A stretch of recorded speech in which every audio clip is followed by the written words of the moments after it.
The human body is capable of incredible feats if pushed against a corner, or, as in my case, against a ceiling. In the end of this story, I will survive the flood that trapped me in my basement, but it came at a great cost. And it's all my dad's fault. A few years earlier, he and my mom divorced. Through lying and manipulation, he convinced the family court to give him sole child custody over me. I was only 8 years old, and he did it by convincing me that my mom was evil. He told me she had only sent me to ballet classes so she could sell me to the circus one day. At the same time, I was afraid of my dad. I didn't want to upset him, so when the court asked me if I wanted to continue to live with my mom or my dad, I responded, "My mom is evil. I want to stay with Dad." When my mom heard what I said about her, she broke out in tears and screamed, "But I've always been good to you, and I love you so much." I saw my mom cry and was about to change my mind, but it was too late. The court announced that my dad had won sole child custody over me, and then he immediately dragged me out of the courtroom before I could say anything. Back at home, he told me I'd be homeschooled from now on, because that way my mom couldn't kidnap me on my way to school. But really, that was just an excuse to turn me into his housemaid. He continued, saying that I should first learn how to cook and clean. So the next morning, he handed me a cookbook and said, "Start studying now. I'll be back home at 5 p.m. Surprise me with a meal." That's how I, at the age of 8, became the servant and private chef of my dad. But it was just the beginning. You see, jerks often get along well with other jerks, and Dad soon found a new girlfriend, Darcy. The first time I met her, she tousled my hair and said, "You are such a cutie. Do you like playing video games?" But Dad interrupted her, saying, "Don't pamper her. She's only here to clean the house and cook me food. You don't have to pretend to like her." Oh, thank God. I can't tell you how much I hate children. That same day, I had to cook them dinner, but made a big mistake. I thought I could eat with them at the table. Normally, Dad didn't care if I sat down next to him or not, but Darcy said, "I don't want you to sit here with us. You can come back when we are finished, to eat the leftovers and clean the dishes." Darcy then looked at my dad to check his reaction, to see if he'd get angry at her for mistreating me, but my dad didn't care. He just continued eating, acting like nothing had happened. And that was the difference between these two. Dad just didn't care about me, but Darcy got a kick out of subjugating and bullying me. The first night she stayed over at our house, she came into my room right before bedtime and told me to sit down. She said, "Your dad and I are a couple now. He loves me dearly, while he hates you. And no wonder. So far, you've tried everything you can to break us apart." "That's not true. I've treated you with respect, and I've only been nice to you." But she put her fingers on my lips and shut my mouth. "Don't ever interrupt me again, you bastard child. I don't like you, and neither does your dad. No one likes you. Speak up to me again, and you will regret it." I freed myself from her fingers and screamed, "You are right! My dad doesn't love me, but guess what? He doesn't love you either." To my surprise, she left the room without further arguing with me. I thought I had stood my ground well, but then I heard screams.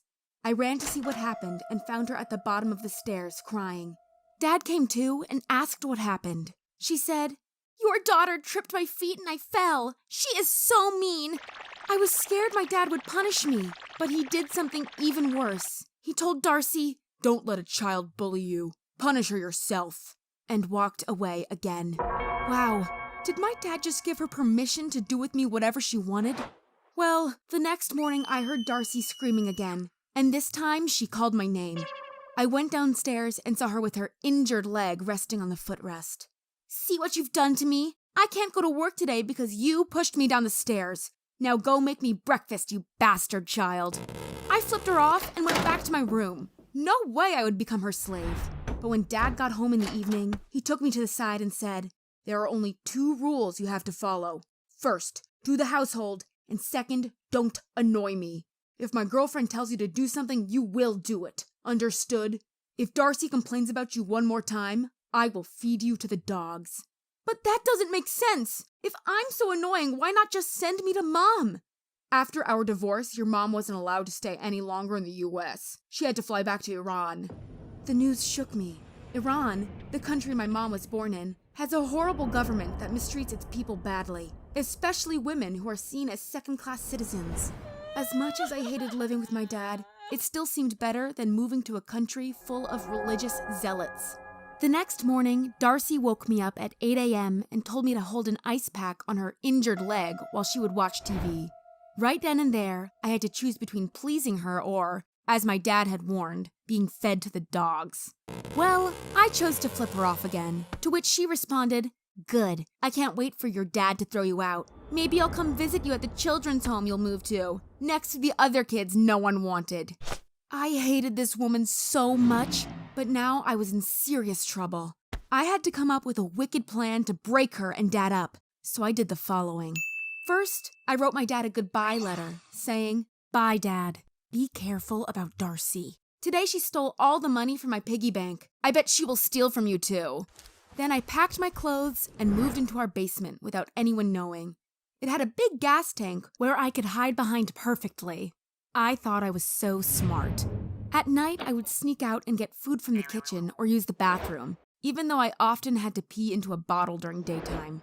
Meanwhile, my plan was to frame Darcy for stealing money from my dad. So at night, I would crawl into their bedroom, pull Dad's wallet out of his jeans, and take out all the money. He should think that Darcy was a thief. And one time I even borrowed his credit card for a day and bought several expensive dresses, and of course all in Darcy's size, so it looked like she had purchased them. But after a week of living inside the basement, Dad had still not thrown her out of the house, and I started to lose hope. Sitting in a dark basement 24/7 drives you crazy. There was also a crack in the ceiling where water fell through when it rained, which meant the ground was constantly wet and moldy. Suddenly, following my mom to Iran didn't sound like such a bad idea anymore. But then, in the middle of the night while I was sleeping, the basement window burst. Glass fell on me, and I saw a waterfall of mud coming through.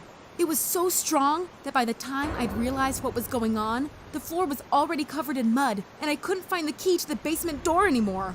I searched for it for a minute, but without success. Then I changed strategies, ran up the stairs, and hammered against the locked door for several minutes. Hopeless. I went downstairs again and watched the water grow higher. The window was too small to escape. I wouldn't fit through. I was about to drown. I sat down on the stairs and thought about how badly I'd like to see my mom again. Just one last time before I died. To tell her I loved her and to apologize for what I said about her in court. I cried as the water slowly lifted me up. I imagined the pain I'd suffer the last few seconds of my life, when muddy water would fill up my lungs. But the water stopped when it reached the height of the window. I had less than 2 inches of air left, and wondered how long this little amount of oxygen would keep me alive, or if I'd die first of exhaustion anyway. I tried to float and use as little energy as possible, but it wasn't easy. That's when a plastic bottle hit my head. One of my pee bottles, and it floated. I quickly put it under my shirt behind my back so it could help me float. And then I remembered the crack in the ceiling. I floated over there and started sucking air through it. Suddenly, all my hopes were up again. This way, I had a chance to survive. I thought floods normally didn't last that long, but I was wrong. It took 4 days before the water ebbed away again. 4 days without sleep or water. And even then, the water only dropped to the height of the window. There, I put my head down and fell asleep. I woke up to screams. "Another one! Over here!" I lifted my head up, and a firefighter shook in fear. "Oh, she's alive! Come hurry!" They got me out of that basement, gave me water and blankets. But by then, I hadn't drunk water in 4 days and was so severely dehydrated that my kidneys suffered permanent injury. I might even require a kidney transplant one day. Anyway, when Dad found me in the hospital bed, he wasn't happy to see me. He asked the nurse to leave the room, and then he told me, "So you were hiding in my basement." I lacked the strength to flip him off, but maybe that was better. Because he continued, "I broke up with Darcy, so once you're healthier, you can come back home. But under the condition that you will renovate the house and repair the damages caused by the flood. It's been severely damaged." He looked at me one last time before he walked out again. What a freaking psycho.